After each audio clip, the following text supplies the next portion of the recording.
Le seigneur Tvacan informa le prêtre que les funérailles auraient lieu le soir même en présence de la princesse et que le mariage se déroulerait comme prévu. Liana demeurait stupéfaite, consciente que tout s'était arrangé avec une rapidité inattendue. Le prêtre n'avait même pas tenté de négocier. Elle avait du mal à accepter que, pour une fois, les choses aient fonctionné. Pendant ce temps, le seigneur Tvacan ordonnait au chevalier de transporter les cercueils jusqu'à la chapelle.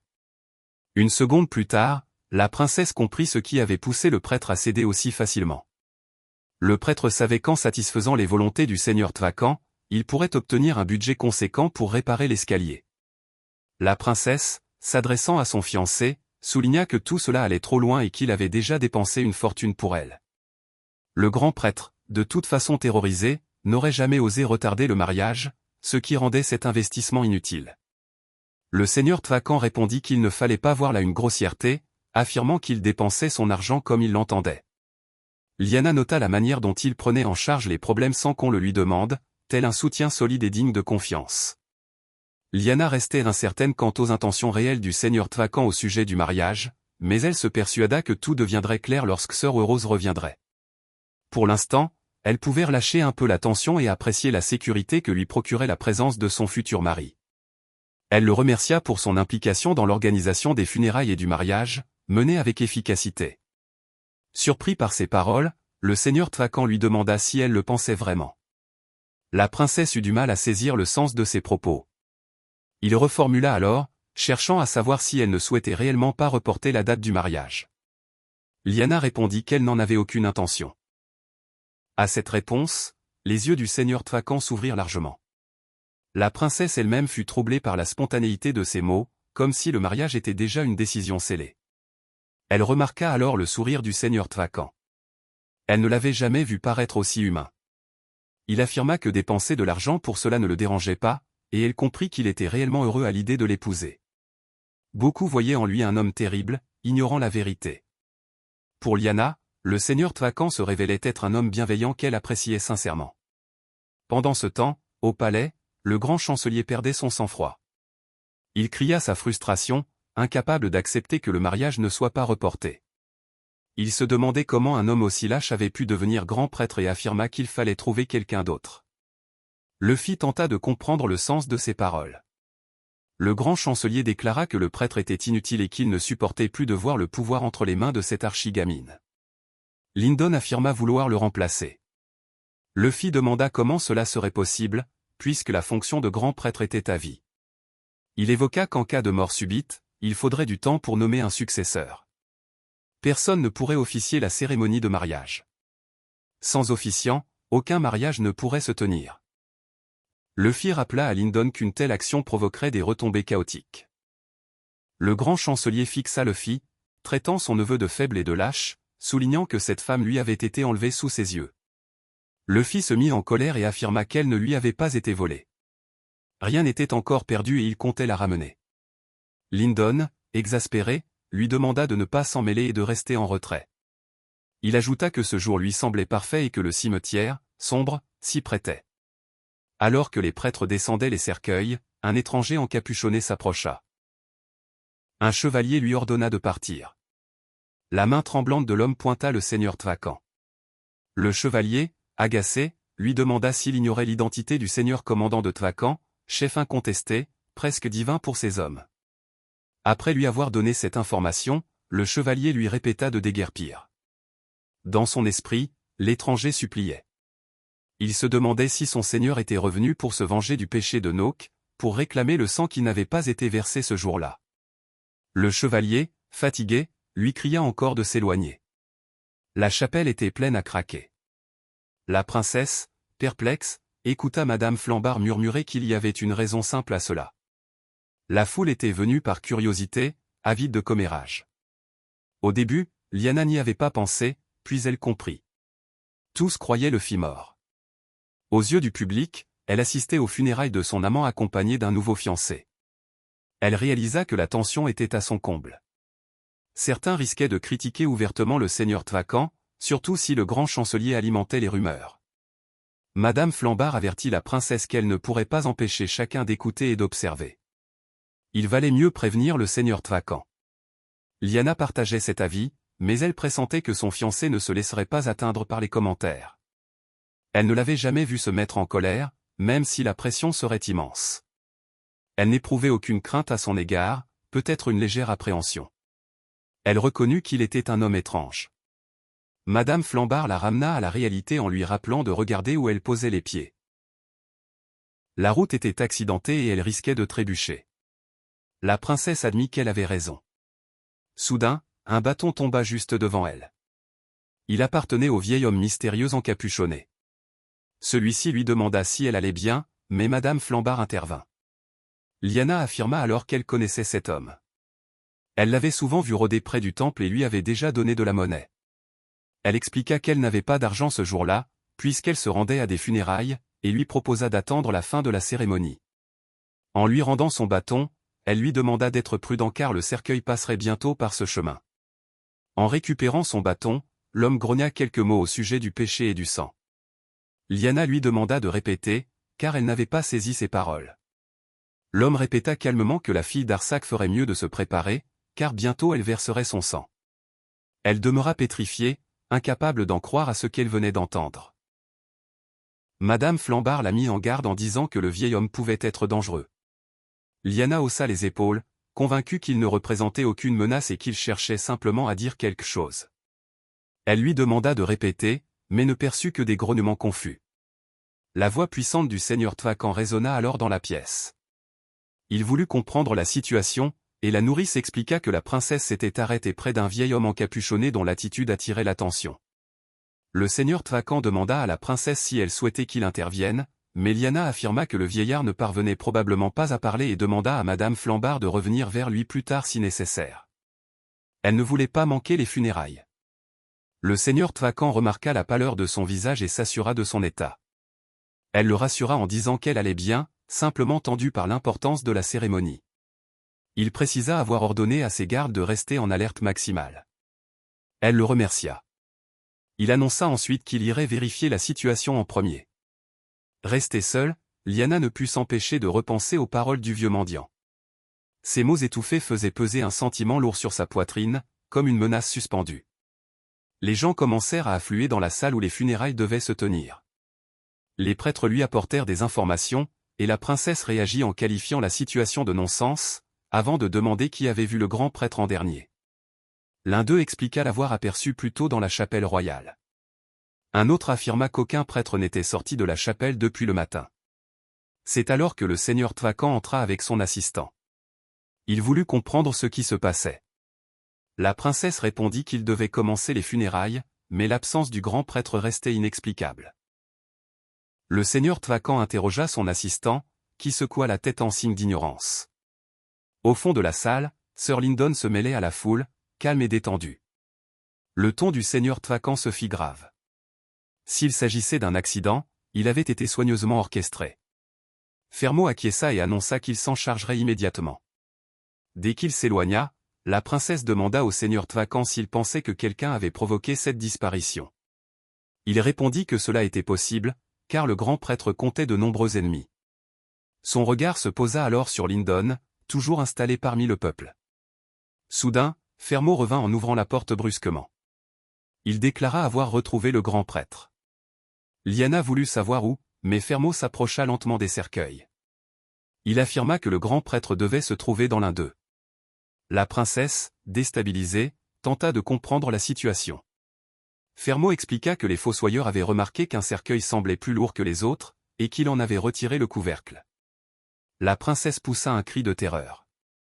Le visage sombre du seigneur Tvacan reflétait sa certitude qu'il n'existait pas de meilleure cachette qu'un cercueil pour dissimuler un corps. Fermot ajouta que ce n'était pas un accident et que celui qui avait commis cet acte avait déployé beaucoup d'efforts pour camoufler la vérité.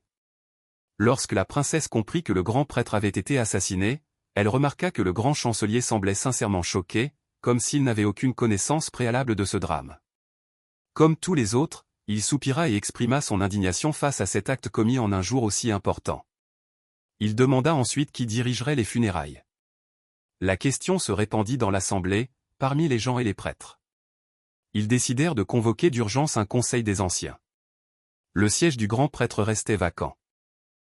Le grand chancelier déclara à la princesse qu'un poste d'une telle importance ne pouvait demeurer inoccupé et qu'un nouveau grand prêtre serait nommé dès la fin du conseil, afin d'annoncer officiellement la suite des événements.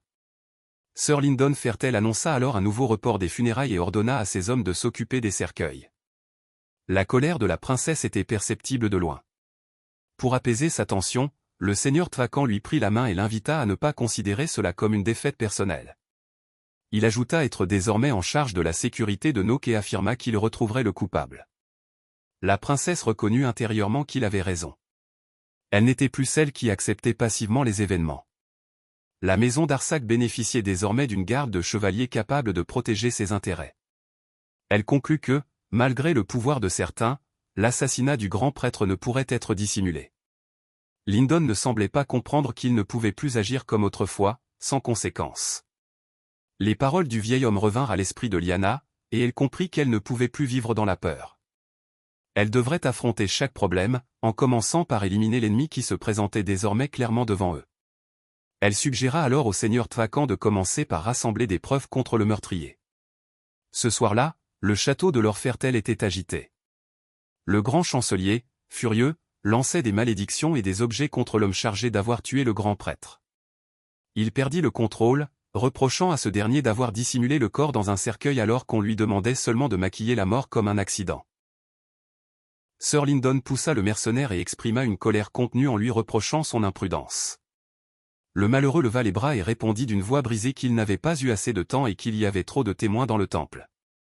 Le chancelier laissa échapper un rire bref et amer avant de le frapper du pied. Il ajouta d'un ton sec qu'il espérait qu'aucune preuve compromettante n'avait été laissée derrière, car elle pourrait remonter jusqu'à lui. Sir Lyndon donna ensuite un ordre, puis s'interrogea sur l'incapacité de ce mercenaire qu'il jugeait borné, incapable même d'avoir songé à précipiter le corps au bas des escaliers. Il répéta que cela aurait dû se dérouler exactement comme lors du meurtre de l'ancien grand prêtre. Il précisa que personne ne devait découvrir qu'il en était l'instigateur, et que le mercenaire ne devait pas prendre les barbares à la légère, car le chancelier n'hésiterait pas à l'éliminer lui-même. Le mercenaire, malgré le sang qu'il recrachait, affirma avoir compris. Sa capacité à articuler ces mots après les coups qu'il venait de subir semblait presque irréelle. Pendant ce temps, les funérailles se poursuivaient. Les cercueils étaient alignés près des tombes creusées. Lord Thrakan et son assistant observaient la scène avec attention, prêts à intervenir au moindre signe de désordre. La princesse distribuait quant à elle des morceaux de mobilier aux familles des soldats tombés. Fermot murmura que c'était la seule véritable valeur qui lui restait. La situation ne le surprenait pas. Il comprenait désormais la raison de sa précarité. Lord Thrakan affirma que, selon lui, la générosité et la bonté étaient les marques d'un véritable souverain. Il ajouta que la princesse aurait parfois dû penser à elle-même plutôt qu'aux autres. L'assistant mentionna des rumeurs selon lesquelles elle ne possédait même plus de tenue appropriée pour le matin et avait dû retoucher une vieille robe.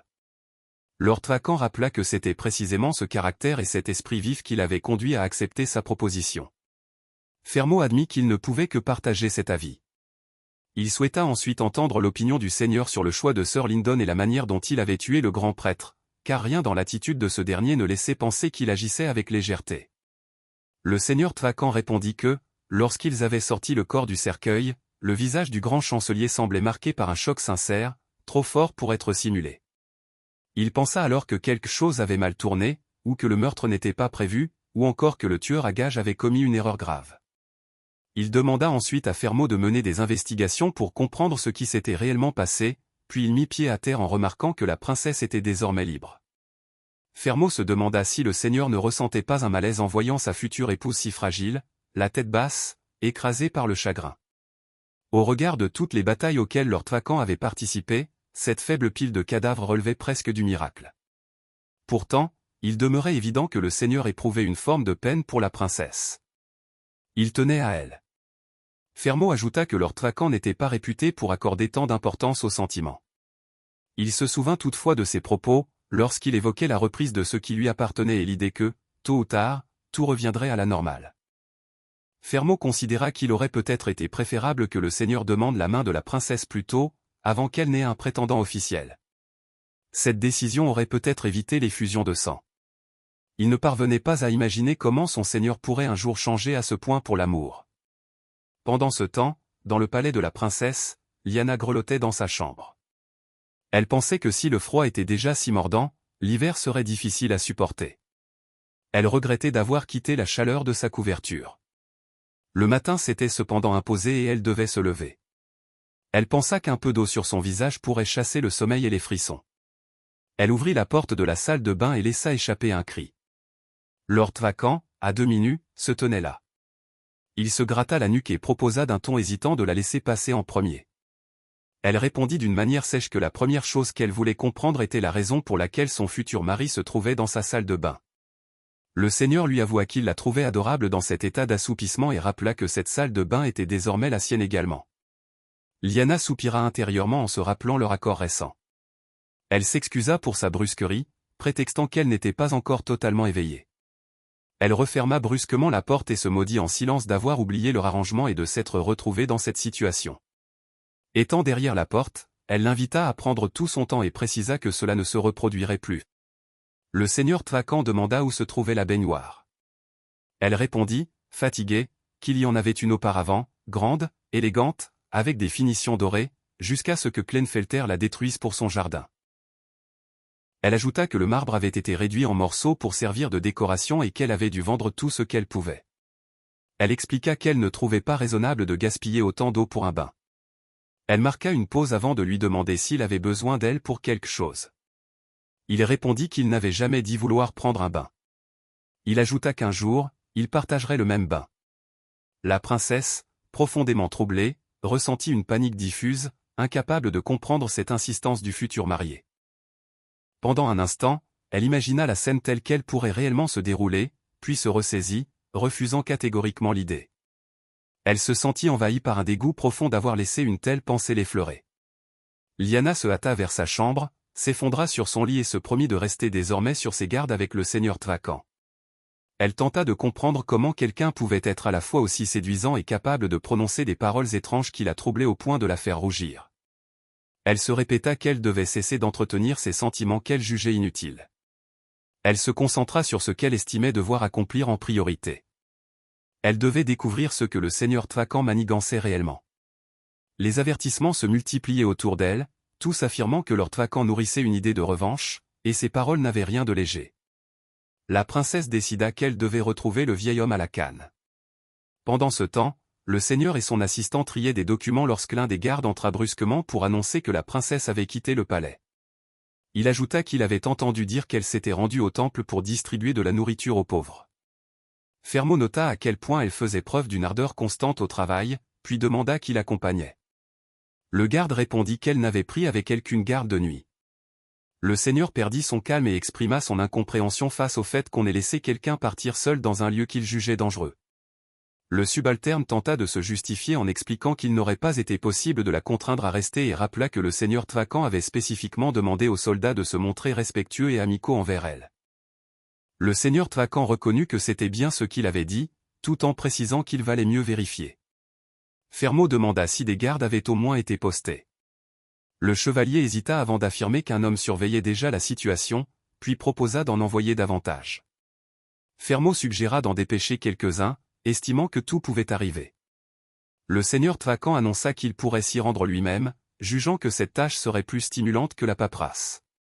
Fermot répliqua que cela n'était pas nécessaire et que les chevaliers s'en chargeraient, rappelant qu'il restait encore une quantité importante de rapports à signer et un meurtrier à retrouver.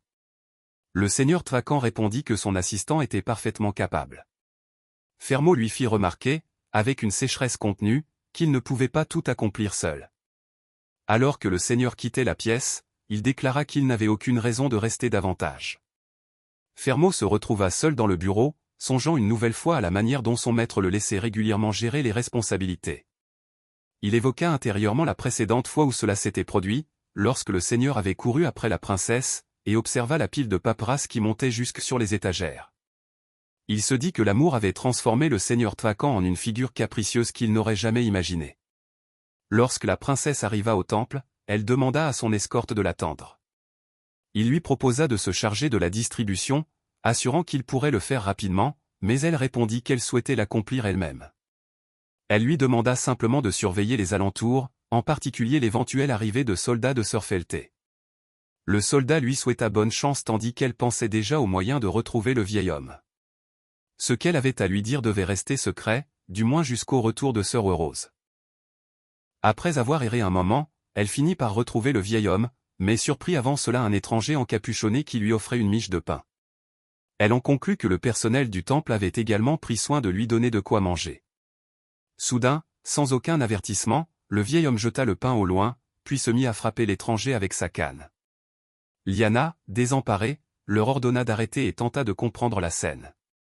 Elle demanda au vieil homme pourquoi il agressait quelqu'un qui venait de lui offrir de la nourriture, puis se tourna vers l'étranger pour savoir s'il l'avait provoqué d'une quelconque manière, mais aucun des deux ne répondit. Au lieu de cela, l'étranger, dès qu'il croisa son regard, prit la fuite en silence. Liana lui demanda de ne pas partir, le poursuivit et parvint à saisir sa capuche, révélant un visage marqué par une blessure large et sanglante. Elle comprit immédiatement que ce n'était pas une marque laissée par une canne. La quantité de sang séché incrusté sur son front montrait que cette blessure datait déjà. Elle voulut savoir comment il s'était blessé. L'étranger remit sa capuche et murmura quelque chose à propos de prier pour l'expiation. Elle insista sur son état. Il répondit d'une voix monotone que l'expiation exigeait un sacrifice de sang. Elle enregistra ces paroles et sentit qu'elles ne correspondaient à rien de ce qu'elle connaissait. Aucune divinité dont elle avait entendu parler ne demandait à ses fidèles de souffrir et de saigner en guise de remerciement. Elle vérifia qu'il avait reçu des soins médicaux, ce que son silence démentait. Elle se dit qu'il était évident qu'il n'avait rien fait pour traiter ses blessures. Elle lui ordonna de commencer à le nettoyer lors avant sa prochaine visite au temple, précisant qu'elle vérifierait leur état. Il demeura silencieux. Elle lui demanda son nom et obtint un murmure. Climat. Elle esquissa un sourire tendu et le libéra, l'invitant à partir. Elle fit demi-tour pour rejoindre le vieil homme. Elle entra directement dans le cœur du sujet, car cette pensée la poursuivait depuis des jours. Elle le fixa longuement. Elle voulut comprendre la rancune que Lord Vacan nourrissait et contre qui elle était dirigée. Le vieil homme resta impassible, son regard fermé. Liana se pencha, la voix sèche et déterminée. Elle rappela au vieil homme que c'était lui qui lui en avait parlé moins de 2 jours plus tôt et estima que le moment était venu de tout révéler. Après un silence prolongé, il s'éclaircit lentement la gorge et s'adressa à elle en tant qu'héritière des Arsac. Avant qu'il ne puisse poursuivre, une voix appela la princesse. C'était son escorte. Liana voulut savoir ce qui se passait, et il lui annonça, encore haletant, que Lord Vacan se dirigeait vers le temple. Le choc se refléta sur son visage. Elle comprit que cette conversation serait une fois de plus interrompue. Elle réalisa immédiatement que son futur marié ne devait en aucun cas découvrir l'identité du vieil homme. Cette idée s'imposa avec force. Elle demanda à son commandant de retenir Lord Vacan un instant. Après un bref moment d'hésitation, elle se dirigea vers la sortie pour aller à sa rencontre. Lorsque Lord Vacan l'aperçut, il en resta immobile, ébloui par l'apparence de sa future épouse. Sa beauté le désarma. Il murmura qu'il ne l'aurait même pas reconnue, tant elle ne ressemblait plus à une princesse. Liana sentit la chaleur envahir ses joues et expliqua que ses vêtements déchirés et usés étaient simplement ceux qu'elle portait plus tôt. Lord Vacan répondit qu'elle demeurait naturellement superbe. Liana roula des yeux, consciente de la facilité avec laquelle il glissait des compliments dont elle doutait de la sincérité. Elle se dit que ces mots perdaient toute valeur si l'objectif du Seigneur restait la vengeance. Elle lui demanda d'arrêter de prétendre et précisa qu'elle ne constituait pas un prix particulier. Lord Vacan lui tendit la main, un geste que Liana accueillit avec une surprise contenue. Elle tenta de comprendre la raison d'un tel comportement, marqué par une politesse inattendue. La princesse voulut connaître la raison de sa venue. Il répondit qu'il avait appris qu'elle avait quitté le château et avait décidé de l'accompagner, bien qu'elle ait probablement terminé ce qu'elle avait à faire. Liana confirma froidement que c'était le cas. Le seigneur demanda ensuite si elle sortait souvent seule. Elle précisa qu'elle n'était pas seule et que le commandant de la garde royale l'accompagnait. Lord Vacan estima qu'une seule personne ne suffisait pas pour l'escorter. Mais Liana répondit que Noc était si petite qu'elle n'avait pas besoin d'une garde entière pour se déplacer. Le seigneur émit un avis contraire et lui rappela la manière dont Sir Lyndon l'avait retenue de force et avait failli la contraindre au mariage. Il ajouta qu'elle pourrait l'appeler la prochaine fois. La princesse rétorqua que cela ne fonctionnerait pas, car son futur marié avait bien plus important à gérer qu'elle. Il répondit que dorénavant, veiller sur la sécurité de sa promise et l'accompagner faisait partie de ses responsabilités.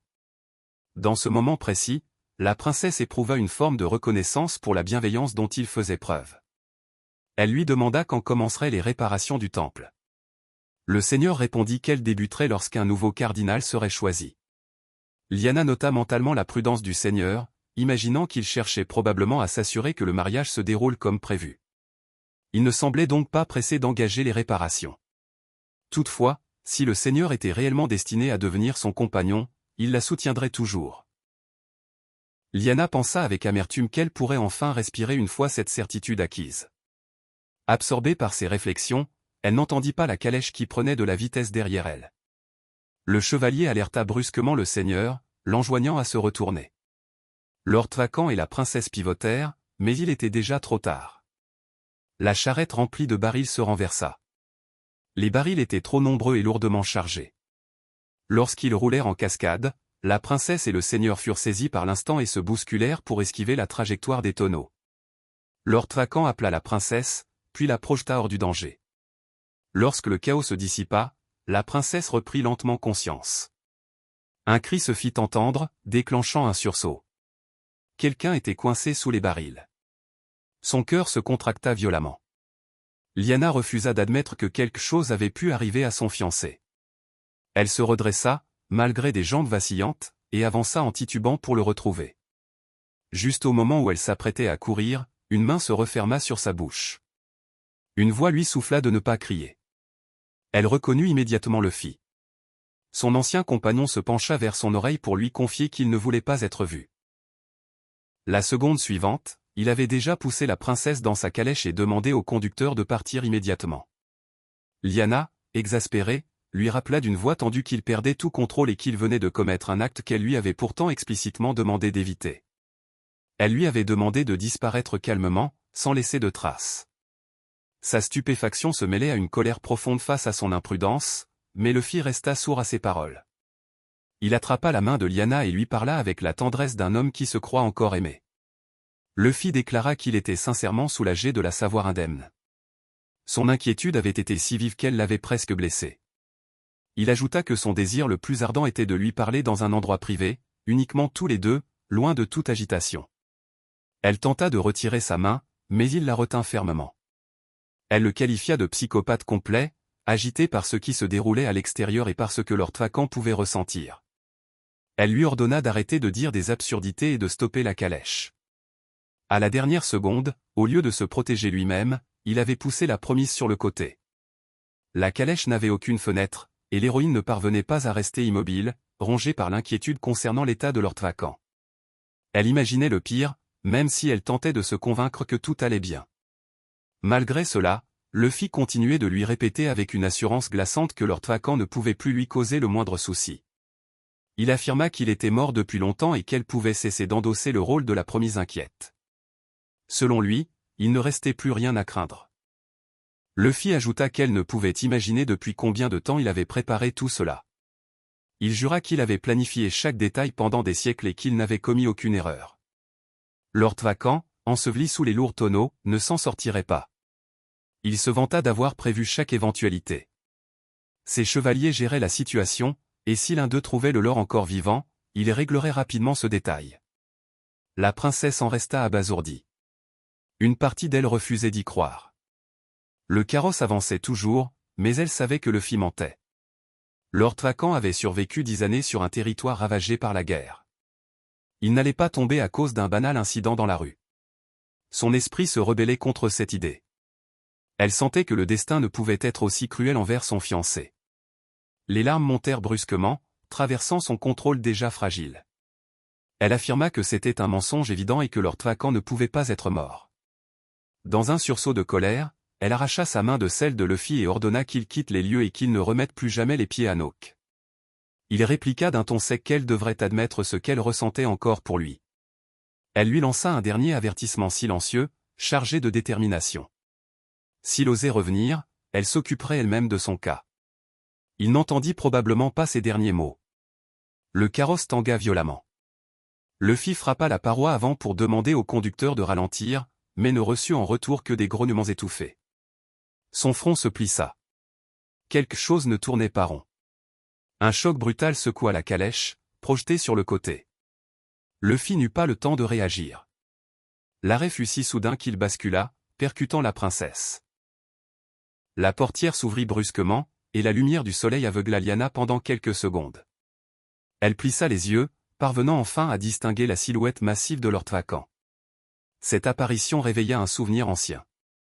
Elle revit la lumière d'une tente, la toute première fois où elle avait aperçu le lord, impressionnée par sa stature imposante qui lui avait fait penser à une bête prête à bondir.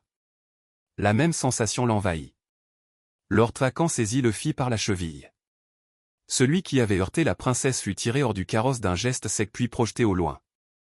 La princesse réalisa alors la violence des émotions qui animaient son fiancé. Soulever un homme de cette taille n'avait rien d'aisé. Il dit à Lyanna qu'elle pouvait sortir, mais elle restait figée par le choc. Il lui proposa de la porter. Elle retrouva soudain ses esprits et affirma qu'elle pouvait se débrouiller seule. Pendant ce temps, les chevaliers de Lord Vacan avaient déjà immobilisé le fils, qui suppliait Lyanna d'intervenir en sa faveur. Au fond d'elle, la princesse ressentait un soulagement profond en voyant Lord Vacan vivant devant elle, après toutes les pensées tourmentées qu'elle avait traversées. Son regard fut néanmoins attiré par une goutte de sang glissant le long du corps de son fiancé. Son anxiété remonta aussitôt. Elle s'exclama qu'il était blessé et tendit la main pour examiner la plaie, mais il s'écarta, affirmant que ce n'était rien. Elle insista néanmoins, expliquant qu'elle voulait simplement l'aider. La voix de Lord Vacan, lourde d'irritation, glissa une remarque acérée. Selon lui, elle cherchait à vérifier si les blessures étaient assez profondes pour l'achever. Le visage de Lyanna se contracta, troublé par la dureté de ses mots. Elle ne comprenait pas pourquoi son futur époux exprimait des pensées aussi sombres. Lord Vacan lui rappela alors le jour où il avait juré d'épargner une seule fois le fils illégitime des Felté, et qu'un tel geste ne se reproduirait plus. Cette révélation frappa la princesse. Elle comprit que, lors de l'attaque durant leur promenade, il avait repris connaissance et neutralisé leurs adversaires. Ne la voyant plus, il avait poursuivi le carrosse et découvert sa promise en compagnie de son ancien amant, avec son petit ventre dressant un tableau ambigu. Elle savait que ce malentendu pouvait être interprété de manière dramatique. Elle reprit son calme et expliqua qu'elle n'était pas montée dans le carrosse volontairement. Ce n'est qu'en se retrouvant entraînée à l'intérieur qu'elle avait compris qu'il ne s'agissait pas d'un accident. Le lord reconnut que si elle disait vrai, la situation prenait un tout autre sens. Il conclut que l'héritier illégitime des Felté avait nourri seul son fantasme de trahison. Lord Vacan appela alors ses chevaliers et ordonna qu'on traîne le prisonnier devant lui. Il exigea que sa tête soit tranchée sur place et envoyée à sa famille, tandis que son corps serait jeté. Son visage exprimait l'autorité d'un homme qui ne cachait plus sa nature la plus sauvage. Lyanna ne s'attendait pas à une issue aussi brutale, et il était évident que ce dénouement laisserait le public dans un état de stupeur équivalente.